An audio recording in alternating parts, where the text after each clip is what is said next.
ఒంటరితనంతో ఏడుస్తున్నావా?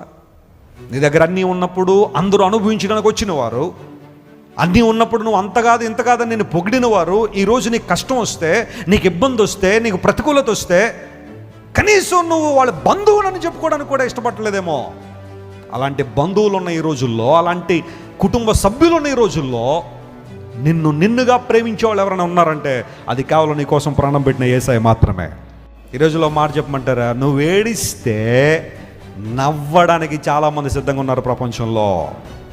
నీ ఏడుపు చూడాలని, నీ కన్నీళ్లు చూడాలని, నువ్వు నలిగిపోతే చూడాలని, నువ్వు ఇబ్బందులు పడితే చూడాలని, నువ్వు కష్టాలు పాలైపోతే పండగ చేసుకోవాలని చూసేవాళ్ళు చాలామంది ఉన్నారు. కుక్కల వలె మురుగుతూ పట్టణముల చుట్టూ ఏం చేస్తారట? వాళ్ళు తిరుగుతూనే ఉంటాయి. ఇప్పటిదాకా చాలా వార్తలు విని విని విని అలసిపోయావేమో. వెంటావా? ఈరోజు కృపా వార్త దేవుడు నీతో మాట్లాడుతున్నాడు. ఆ నీతో ఉన్నంతకాలం సకలము సమకూడి జరిగి